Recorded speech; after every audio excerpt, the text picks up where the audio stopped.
ఆయము నా గుడారము సమీపించ నీయక. మొదటి చరణం ఏంటి? కృపామయుడా. హల్లెలూయా. కృపలో నుంచి మనము బయటికి వెళ్ళకుండా ఆయనతో కొనసాగడానికి దేవుడు మనకి ఇచ్చాడు కృప. నిజంగా లేకుంటే మనం కూడా మనలో కొంతమంది అయినా దేవుడి దగ్గరికి దూరం అయిపోయి ఆయా స్థలాల్లో తిరుగుతూ ఉండేవాళ్ళే. నిజంగా నాకు అనిపిస్తూ ఉంది, ఏంటి ఇంత సంతోషం. నేను ఆటోలో వస్తున్నప్పుడు చాలా బాధతో ఒక పక్కన సంతోషంతో నాకుంది.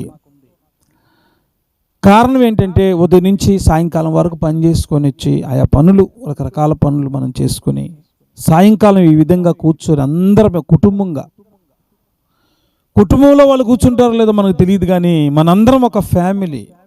ఈ ఫిలదెల్ఫియా హోలీ ఫ్యామిలీ ఇది. హల్లెలూయా. ఈ హోలీ ఫ్యామిలీలో అందరం కూర్చొని ప్రార్థన చేసుకొని, ప్రార్థన అనంతరం ఏం చేస్తాం? అందరం కలిసి తిని, అది భోజనం అంటారా, పులిహార అంటారా, ఇంకోటి అంటారా, ఏదో ఒకటి. దీన్ని ఏమంటారంటే ఫెలోషిప్ అంటారు. చెప్పండి, ఏమంటారు? సహవాసము. ఈ సహవాసం ఎంత సంతోషాన్ని ఇస్తూ ఉందంటే మనందరం కలిసి ప్రార్థన చేసుకోవడానికి ప్రభు కృప చూపుతా ఉన్నాడు. ఒకవేళ ఇలాగ మనకు ప్రార్థనా కూడికలు అనేది ఉండకుండా ఉంటే, ఈరోజు ప్రార్థనా కూడికలు జరుగుతున్నా కొంతమందికి పాపము ఆ అవకాశం లేదు, అవకాశాలు లేవు. ఎంత టీవీ చూసినా, సెల్ ఫోన్ చూసినా, లేదంటే పక్కన వాళ్ళతో మాట్లాడినా ఈ సంతోషం అయితే రాదు, ఈ సమాధానం అయితే రాదు, ఈ ఆనందం అయితే రాదు. దేవుడు మనకిచ్చాడు, ప్రత్యేకంగా ఈ కుటుంబానికి ఆయన అనుగ్రహించాడు. నేను ఉదయం నుంచి ఇంట్లోనే ఉన్నాను. ప్రార్థన చేస్తున్నప్పుడు దేవుడు నాకు ఒక మాటని గుర్తు చేశాడు. కొరింథీయులకు రాసినటువంటి పత్రిక 2వ పత్రిక 7వ అధ్యాయం 6వ వాక్యాన్ని మనం ధ్యానం చేద్దాం. Let us read the book of 2 Corinthians. Wonderful తమ్ముడు. అయినను దీనులను ఆదరించే దేవుడు. అక్కడి నుంచి చేరవాళ్ళు అందుకోవాలా, ఎందుకంటే అది తీతు రాక వలన. చప్పట్లు గట్టిగా కొడదాం. హల్లెలూయా, హల్లెలూయా, హల్లెలూయా. ఆయనను దీనులను ఆదరించు దేవుడు తీతు రాక వలన మమ్మలను ఆదరించెను. ప్రార్థన చేసుకుందాం. మమ్మల్ని మిక్కిలిగా ప్రేమించిన మా తండ్రి, మీ పాదములకు వందనాలు, స్తోత్రాలు చెల్లిస్తున్నాం. ఈ రాత్రి కాల సమయంలో ప్రభువాని బిడ్డలుగా చేరి మిమ్మల్ని ఆరాధించి, స్తుతించి, గణపరచడానికి మీరు మాకు అనుగ్రహించిన శ్రేష్టమైన సమయాన్ని బట్టి మీకు స్తోత్రాలు చెల్లిస్తున్నాం. మీ కృపలో భద్రపరచండి, ఆశీర్వదించండి, దీవించమని, కనిపించకుండా పనిచేస్తున్న ప్రతి విధమైన ఆటంకాలు తొలగించమని యేసు నామంలో ప్రార్థించి అడిగి వేడుకొనిచున్నాము తండ్రి. Amen, amen. నిన్నంతా చాలా కష్టపడతా వచ్చారు మన యవనస్తులు. పాపం చాలా మందికి సరిగా భోజనం లేదు. అర్ధరాత్రి వండుకొని కాలుతా ఉంది ఒక పక్క, ఏదో కొంచెం తిని మళ్ళా ఉదయంకి మళ్ళా అదే రకంగా. నిజంగా దేవుడు మిమ్మల్ని అందరినీ దీవించును గాక. నాకు ఒక పక్క బాతుంది, వీళ్ళకి ఏమీ చేయలేకపోతా ఉన్నామే, మనము ఏదైనా చేద్దామంటే ఏమీ చేయలేకపోతున్నామే. ఒక పక్క బాధగానే ఉంది. అయితే నా ప్రభు మిమ్మల్ని అందరినీ ఆశీర్వదిస్తాడని నేను మాత్రం నిశ్చయంగా నమ్ముచున్నాను. హల్లెలూయా, హల్లెలూయా. దేవుని యొక్క వాక్యములో మనం గమనిస్తే, నేను ఫిలిప్ గారు, శారమ్మ గారి కుటుంబం కొరకు ప్రార్థన చేస్తూ వచ్చినప్పుడు వాళ్ళు ఎన్నో శ్రమలు, ఉపద్రవాలు, ఇబ్బందులు, ఒంటరితనం, దిగులు, చింత, ఆర్థిక సమస్యలు, కష్టం చేయలేనటువంటి పరిస్థితి, వృద్ధాప్యం ఒక పక్క, ఆరోగ్యం సహకరించక ఇది పరిస్థితుల మధ్య నడిపించబడుతున్నప్పుడు నేను ప్రార్థిస్తే ప్రభు ఒక మాట అన్నాడు, ఆయనను దీనులను ఆదరించు దేవుడు. చప్పట్లు కొడదాం గట్టిగా, హల్లెలూయా. మన దేవుడు ఎవరంట? మన దేవుడు దీనులను ఆదరించు దేవుడు. తీతు రాక వలన మమ్ములను ఆదరించాడు. ఎవరి తీతు? తీతు అనేటువంటి ఒక వ్యక్తి అపోస్తలుడైన పౌలు యొక్క శిష్యుడు. అనగానే యేసే శిష్యులు మన అందరమే. తీతు అనగా అర్థం ఏంటంటే హానరబుల్, గౌరవించదగిన వ్యక్తి, ద ఫ్రెండ్లీ పర్సన్ అని ఉంటుంది అనమాట. నమ్మకమైనటువంటి జత పనివాడు. పౌలుకి తన యొక్క మిషనరీ జర్నీలో, సేవా జీవితంలో నమ్మకమైన సేవకుడుగా ఉన్నటువంటి వ్యక్తి తీతు. అయితే వాళ్ళ పరిస్థితులు ఎలా ఉన్నాయంటే చాలా ఇబ్బందికరంగానూ, సమస్యల వలయంలోనూ, బాధల్లోనూ ఉన్నాయి. అయితే పౌలు అంటాడు, ఆయనను దీనులను ఆదరించేటువంటి దేవుడు. ఈ మాట ఒక్కటే గుర్తు చేశాడు నాకు. నేను సెల్ ఫోన్లో బండిలో వస్తా మా పాస్టర్కు చూపించా. ఆయనను దీనులను ఆదరించే దేవుడు. మన దేవుడు ఎవరు చెప్పండి? ఆదరించే దేవుడు, దీనులను ఆదరించే దేవుడు, ఆదరణ లేని వారిని ఆదరించే దేవుడు, సహాయం లేని వారికి సహాయం చేసేవాడు, ఎవరు పట్టించుకోని వారిని పట్టించుకునే దేవుడు ఆయన. తల్లి ప్రేమ కరువై తండ్రికి ఇలా దూరమై తనయులకే భారమై బ్రతుకు గడుపు వారికి ఉన్నదా అనాథులకు సహాయము? అసలున్నదా అభాగ్యులకు ఆశ్రయం? నీవే లేకపోతే నేనేమై ఉందును దేవా. నేను కొట్టకుండా పాడదామని పాట, ఎందుకంటే కొద్దిగా ఇబ్బందిగా ఉంది పాపం పెట్టుకోవటానికి. ఉన్నావు మాకై ఇమ్మానుయేలుగా. డ్రమ్ము కొట్టకుండా అభిషేకం పడాల మన మీద.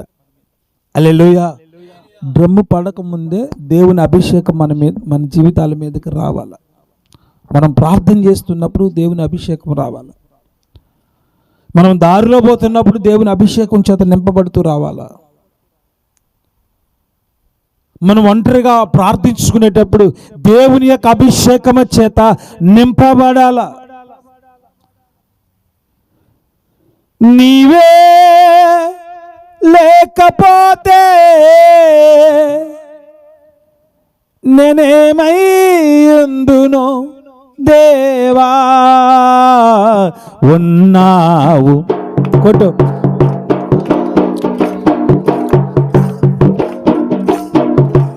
ఉన్నావు మాకై. గట్టిగా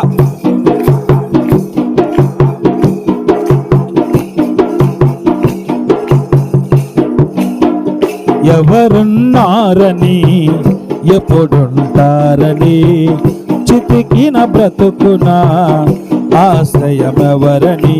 నీవే లేకపోతే నేనేమై ఉందును దేవా. నీవే లేకపోతే నేనేమై ఉందును దేవా. ఉన్నావు అందరు ఆకై ఇమ్మానుయేలుగా ఉంటావు తోడై యెహోవా షమ్మాగా. అందరు ఉన్నావు, స్వరం పెంచండి.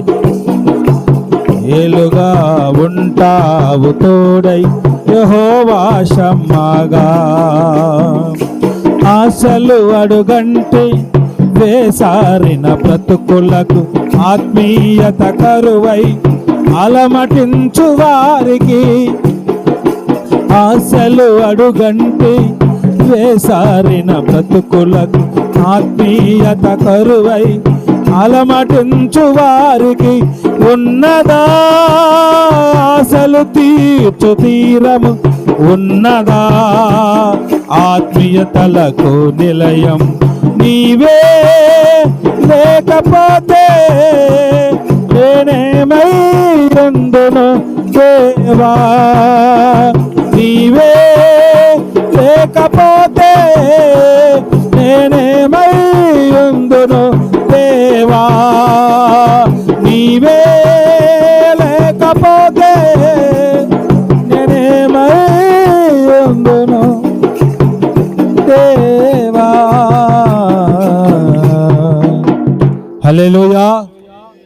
మన దేవుడు దీనులను ఆదరించే దేవుడు. ఆయన అపోస్తలుడైనటువంటి పౌలు ఈ కొరింథీ సంఘానికి రాస్తూ 2వ పత్రిక మొదటి నుంచి కొన్ని వచనాలు మనం ధ్యానం చేసుకుందాం. చదువుతారు ఎవరైనా? Let us read the 2 Corinthians chapter 7 1 నుంచి 6 వచనాల వరకు, వీలైతే 7-8 వచనాల వరకు మనం ధ్యానం చేద్దాం. అయినట్లు ఎవరైనా ఉపవాసం ఉన్నారా? Hello, anybody is fasting? ఇంట్లో వాళ్ళంటే పెద్దోళ్ళు కదా. ఓకే, ప్రభు నాకు సహాయం చేశాడు. Very good, thank you. ఉపవాసం ఉండి ప్రార్థించడానికి నా బాధ ఏంటంటే నా ఉపవాసం వృధా కాకూడదు, ఒకరింట్లైనా ప్రార్థించాలని. దయచేసి మీరు ప్రార్థన అనగా ఈ భారాలన్నీ పెట్టుకోవద్దు. కొంతమందికి పాపం ప్రార్థన అంటే భయం. నిజమే, నాకు కూడా చాలా భయం ప్రార్థన అంటే.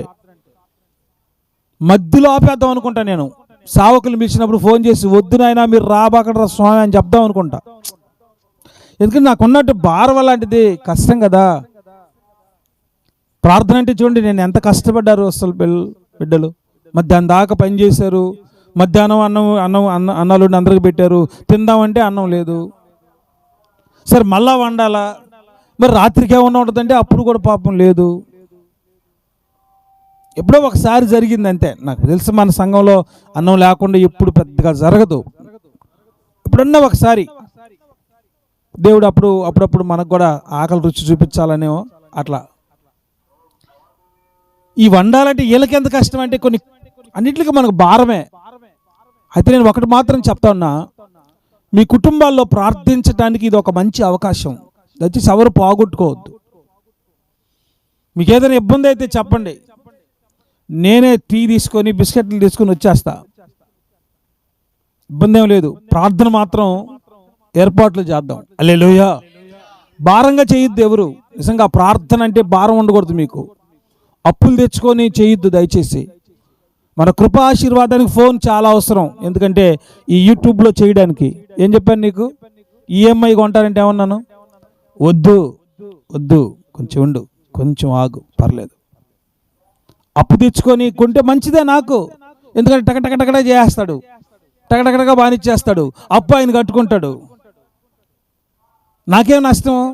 కానీ నేనేం చెప్పా?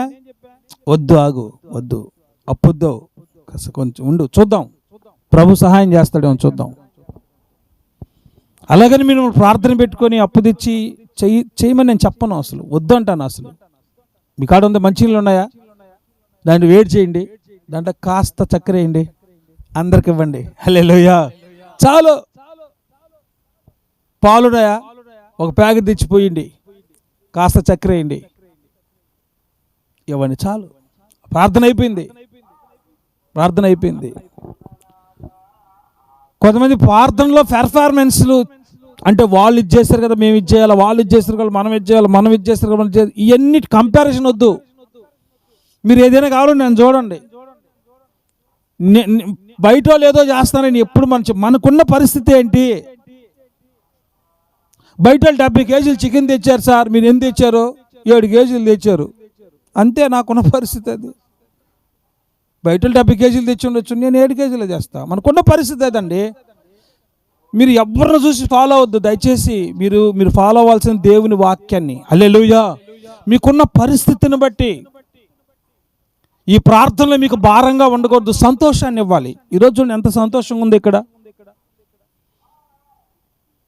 డాబాలకు పోయి అప్పులు తెచ్చుకొని అక్కడ తీసుకొని కోసుకొని తిని మేము వెళ్ళిపోయిన తర్వాత మీరు అప్పులు కట్టుకుంటూ కష్టపడకూడదు అనేది నా ఉద్దేశం. మీరు భారంగా ఉండకూడదు అనేది నా ఉద్దేశం. మీకున్న దాంట్లోనే ఏర్పాట్లు చేయండి. హల్లెలూయా చెప్దాం. హల్లెలూయా హల్లెలూయా. నా ప్రభు ప్రతి ఒక్కరిని దీవించి ఆశీర్వదించునుగాక. ఆమేన్ ఆమేన్. చూడండి, దేవుని యొక్క వాక్యాన్ని మనం గమనించినట్లయితే అపోస్తలుడైన పౌలు కొరింథీయులకు రాసిన పత్రికలో 7వ అధ్యాయం మొదటి నుంచి చదువుతారు ఎవరైనా? ఫాస్ట్గా చదవండి. ప్రియులారా, మనకు ఈ వాగ్దానములు ఉన్నవి గనుక దేవుని యొక్క భయముతో పరిశుద్ధతను సంపూర్ణము చేసుకొనుచు శరీరమునకును ఆత్మకును కలిగిన సమస్త కల్ముషము నుండి మనలను పవిత్రులుగా చేసుకుందుము. మీ హృదయాలలో చేర్చుకొనుడి. మేము ఎవరికి కూడా అన్యాయం చేయలేదు. పౌలు అంటున్నాడు, మమ్మల్ని మీ హృదయాల్లో చేర్చుకోండి, మేము ఎవరికి కూడా అన్యాయం చేయలేదు, ఎవరిని చెడగొట్టలేదు, ఎవరిని మోసం చేసి మోసము చేయలేదు.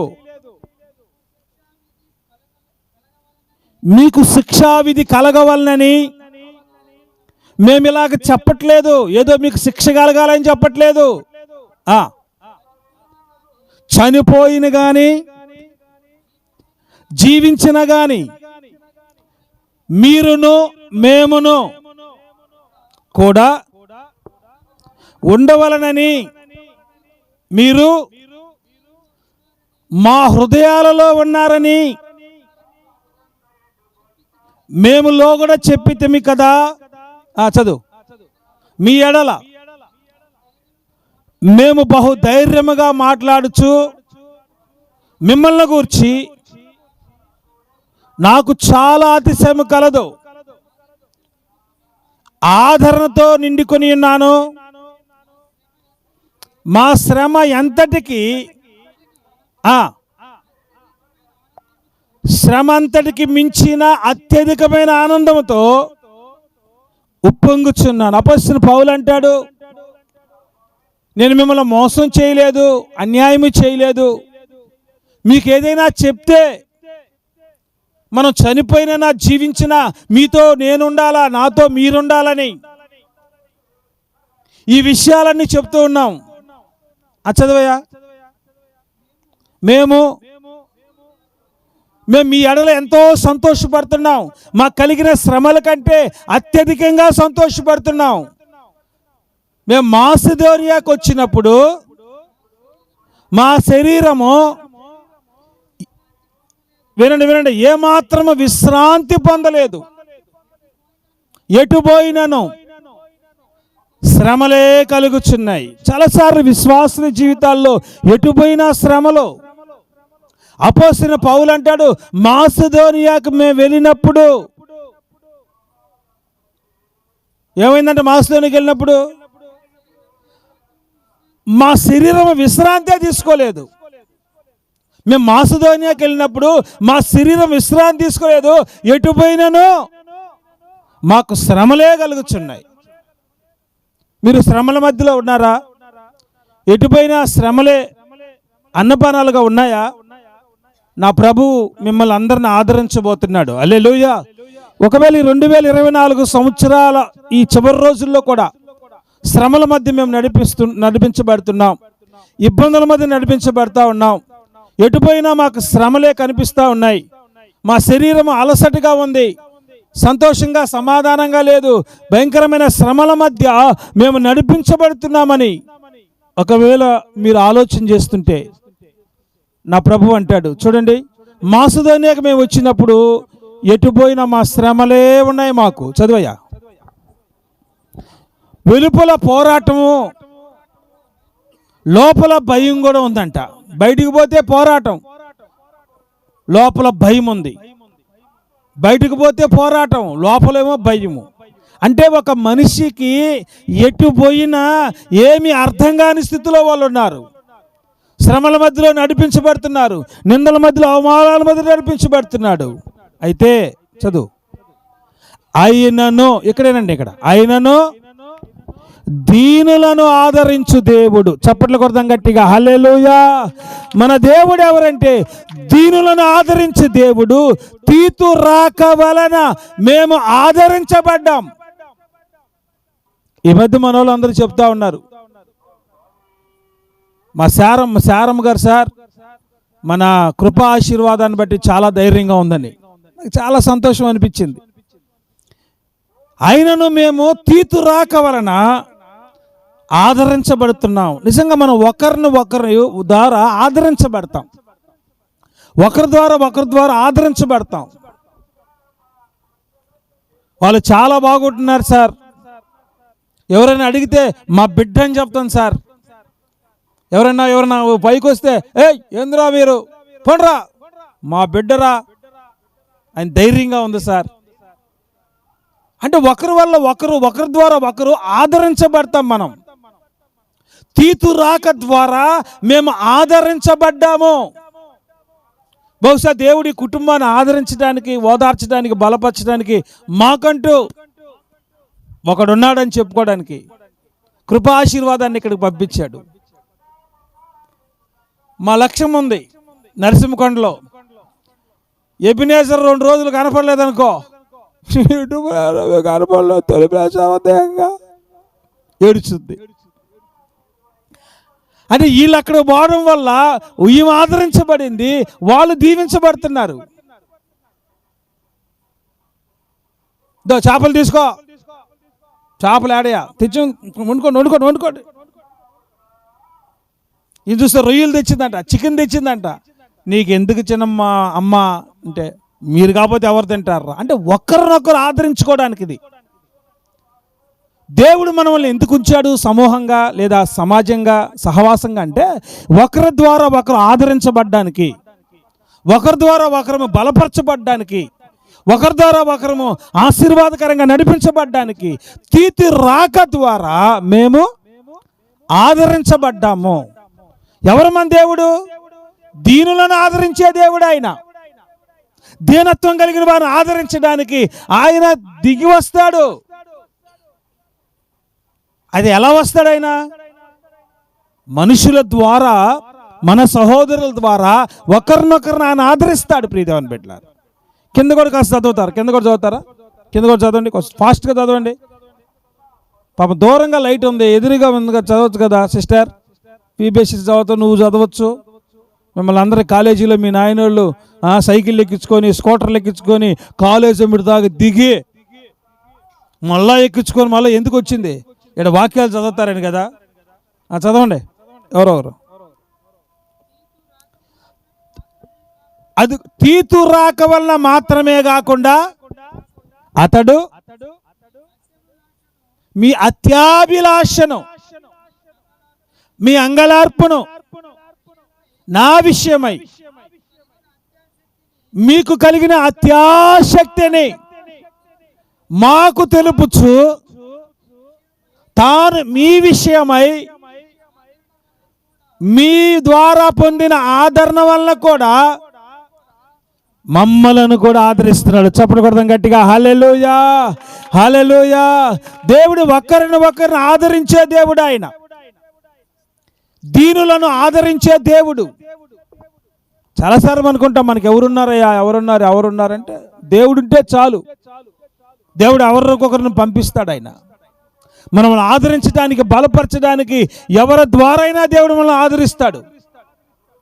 దేవుడు దీనులకు చేసేటువంటి మేలు ఏంటో ఒక 3 విషయాలు చూద్దాం. ఆ దేవుని యొక్క వాక్యంలో త్వరగా చూడండి.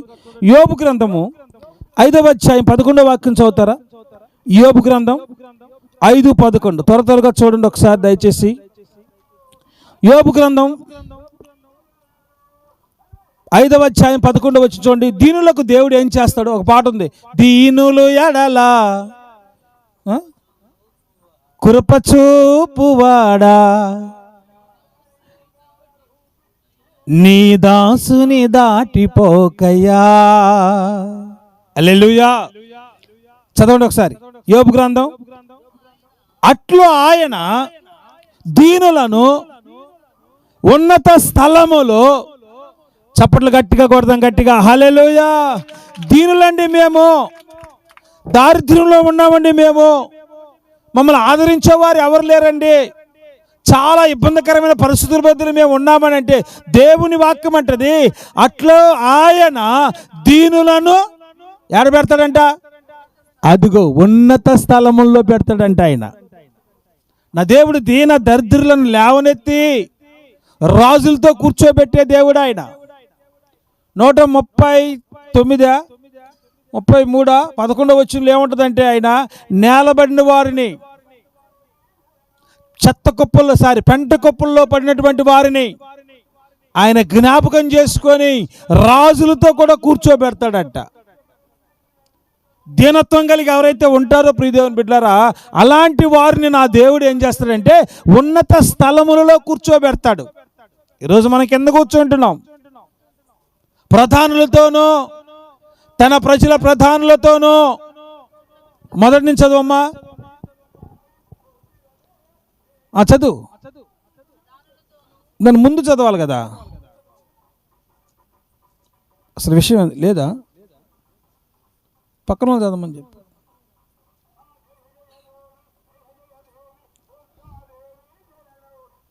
ఆ చిరిగిపోయిన బైబిల్ తీసేయమని చెప్పా. నా 10th క్లాస్ బైబిల్ ఇది, 10th క్లాస్ నుంచి నేను వాడుతున్నాను, సెంటిమెంట్ బైబిల్. ఆ సెంటిమెంట్ బైబిల్ ఎవరికొకరికి ఇవ్వచ్చు కదా. కొంతమందికి బైబిల్ సెంటిమెంట్ ఉంటుంది, మనకు సెంటిమెంట్ ఉండకూడదు. గమనించండి మీరు, నీకు సెంటిమెంట్లు ఉండకూడదు. నేను ఒకరికి బ్లడ్ ఇచ్చా, రక్తం ఇచ్చా, 2006 సంవత్సరంలో రక్తం ఇచ్చా. ఎప్పుడది? మార్చి 22వ తేదీ రక్తం ఇచ్చా. ఇస్తే వాళ్ళు నన్ను ప్రేమతో నాకు ఒక 100 రూపాయలు ఇచ్చారు. నేను డబ్బులకి ఇట్లా రక్తం అంటే, అన్నా మీరు డబ్బులకి ఇవ్వలేదన్నా, ఏదైనా ఫ్రూట్స్ ఏదో తాగండి, ఫ్రూట్స్ తినండి అని జేబులు పెట్టుకున్నా. ఇది నేను రక్తం ఇచ్చిన డబ్బులు, దీన్ని జాగ్రత్తగా దాచిపెట్టుకొని నాకు పెళ్ళి అయితే, ఎప్పటికి పెళ్ళి అయ్యేదే, నాకు నా భార్యకి చూపిస్తాను, మా పిల్లకాయలు కూడా చూపిస్తాను. నేను రక్తం ఇచ్చాను రా, నేను రక్తం ఇస్తే నాకు డబ్బులు ఇచ్చారు, ఆ 100 రూపాయలేరా ఇది, కాబట్టి రక్తం మరకలు ఉండవలేదు దాని మీద అని చూపిద్దాం అనుకుంటుండే. వాస్తవం అది. ఆ 100 రూపాయలు నా బైబిల్లో పెట్టుకొని చూసుకుంటాను అప్పుడప్పుడు, రక్తం ఇచ్చిన డబ్బులు అని. జయరాజు ఎందుకు నన్ను అంతగా ప్రేమించేది? జయరాజు వాళ్ళ అమ్మ కాలు తీసేశారు పాపం, ఎవరు రక్తం ఇట్లా, వాళ్ళ పిల్లలు కూడా వాళ్ళు ఇవ్వాల. నేను పోయి రక్తం ఇచ్చా. ఇస్తే 100 రూపాయలు జేబులో పెట్టుకొని కాలేజీకి తీసుకెళ్ళా. కాలేజీ తీసుకెళ్తే ఫైనల్ ఎగ్జామ్, ఫీజు కట్టకపోతే హాల్ టికెట్లు ఇవ్వట్లే ఎవరికి, సరే లాస్ట్లో మేము పోయాము, హాల్ టికెట్లు ఇచ్చారు. మా ఫ్రెండ్ ఒకడు ఉన్నాడు, లక్ష్మీనారాయణ అని, ప్రస్తుతానికి అదాని గ్రూప్లో వాళ్ళు పనిచేస్తాడు, గుజరాత్లో ఉంటాడు. ఇప్పుడు ఇక్కడికి కూడా ఒకసారి వచ్చాడు. అతనికి 100 రూపాయలు తక్కువ అయింది హాల్ టికెట్కి, 100 రూపాయలు లేదు అతనికి. పాపం చాలా బాధపడతా ఉన్నాడు. 100 రూపాయలు ప్రభువా, 100 రూపాయలు ఉంటే సహాయం చేయనైనా ప్రార్థన చేస్తాను నేను. ప్రభు అన్నాడు, ఒరే నీ బైబిల్లో 100 రూపాయలు లేదా, నువ్వు ప్రార్థన చేయకపోతే? ప్రభువా, అది నేను రక్తం ఇచ్చింది నీకు తెలీదా? It's is my sentiment, 100 rupees, how I can give to him?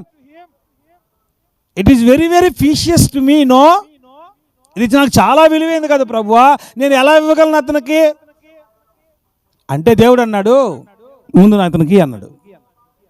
నేరుగా 100 రూపాయలు తీసి, అన్నా లక్ష్మీనారాయణ అన్న నా కాడ 100 రూపాయలు ఉందన్నా తీసుకొని ఇస్తే, వాడు పోయి హాల్ టికెట్ తీసుకొని ఎగ్జామ్ రాసి పాస్ అయిపోయాడు. హల్లెలూయా. చాలాసార్లు మనకు సెంటిమెంట్ ఉంటుంది, సెంటిమెంట్లు ఉండకూడదు మనకు. అంటే సీరియస్గా ఉండమని కాదు, కొన్ని విషయాల్లో మనం ఇది కాకపోతే ఇంకోటి అన్నట్లుగా ఉండాలి. చదవండి, ఇప్పుడు చదవండి.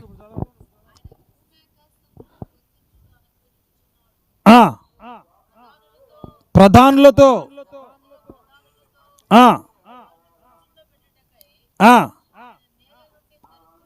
అది నేల నుండి ఆయన దరిద్రులను లేవనెత్తుతాడు. చప్పట్లు కొడతాం గట్టిగా, హల్లెలూయా. యోబు ఏమంటాడు? దీనులను ఉన్నత స్థలముల పైన ఎక్కించువాడు ఆయన. ఈ లోకంలో దీనత్వం కలిగిన వారే, దరిద్రులే, ఏమీ లేని వారే, ఎవరు పట్టించుకోని వారే, ఎవరు చూడని వారే, నిన్న నేడు రేపు ఏకరీతిగా మా మధ్యలో నివాసం చేయుచు స్తుతులపై ఆసనుడైన మా ప్రభువానికి వందనములు, స్తోత్రములు, స్తోత్రములు నాయన. ప్రత్యేకంగా కుటుంబాన్ని బట్టి స్తోత్రాలు, స్తోత్రాలు. గడిచిన కాలమంతి ప్రభాని కృపారెక్కల చాటును భద్రపరిచి ఆదరించి అయ్యా మీరు కృప చూపినందుకు వందనాలు తెలియజేసుకుంటా వస్తున్నాం నా ప్రభువా. అయ్యా ఎంతగానో ప్రభా ఈ కుటుంబం నీ మీద ఆధారపడుతూ వచ్చింది. ఒంటరిగా ఉన్న వాళ్ళను ప్రభాను జ్ఞాపకం చేసుకునే దేవుడు, తనతో హక్కును చేర్చుకునే ప్రభా తనతో మాట్లాడుతూ ధైర్యపరుస్తూ వెరుతట్టి తన మార్గంలో తోడుగా ఉన్నందుకు వందనములు, స్తోత్రములు నాయన. అయ్యా నీకు స్తోత్రములు. తన వారెవరు లేకున్నప్పటికీ నా ప్రభువా, అయ్యా దూరంగా ఉన్నప్పటికీ నా తండ్రి, అయ్యా నీవు ఉన్నావని, నీవు ఆదరిస్తావని, నువ్వు ప్రేమిస్తావని అయ్యా నీ మీద ఆశపడుతూ వచ్చినప్పుడు ప్రభువా, అయ్యా తన కుటుంబంలో ప్రభా ఎన్నో మేలు చేస్తూ వచ్చావు. అయ్యా తోడుబుట్టిన వాళ్ళు చనిపోయినప్పుడు, అయ్యా కొడుకు చనిపోయినప్పుడు ఎంతో బాధపడుతూ వచ్చింది నాయన. మేమైతే ఆ కన్నీటిని చూసామే కానీ ఓదార్చువారు మేము కాకపోయినాను ప్రభువా. అయ్యా నువ్వు తన్ని రెక్కల చాటును భద్రపరుచుకుంటూ వచ్చావు నా తండ్రి. నువ్వు ప్రేమ చూపుతా వచ్చావు, అందుని బట్టి స్తోత్రాలు.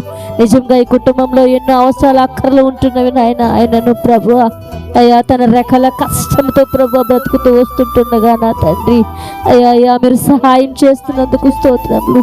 అయ్యా నీ బిడ్డలందరూ ప్రార్థించిన రీతిగా నాయన ఆ ప్రార్థనలన్నీ ఆకాశమందు నుంచి మీరు విని అయ్యా ఈ కుటుంబానికి ఇంకనూ ఏది అవసరమై ఉంటున్నదో ప్రభువా, ఏది కుదువుగా ఉన్నదో మాకు తెలియకపోవచ్చు కానీ అయ్యా హృదయాంతరంగంలో బాధను చూసే దేవుడు నాయన, ఆ కన్నిటిని నాట్యంగా మార్చగలిగిన శక్తిమంతుడవు తండ్రి. నీ మహిమగల నామాన్ని బట్టి స్తోత్రాలు. రాహాబు స్త్రీ అలాగ తండ్రి అయ్యా తనకు వేదన కలుగుతున్న, ఇబ్బంది వస్తున్న, శ్రమ వస్తుందని తెలిసిన అయ్యా చనిపోతున్నప్పుడు పరిస్థితి కూడా ప్రభు లెక్క చేయక నాయన నీ సన్నిధిలో నీ బిడ్డ ఎలాగ తన యొక్క తండ్రి దాసులను అయ్యా దాచిపెడుతూ వచ్చిందో నా ప్రభు.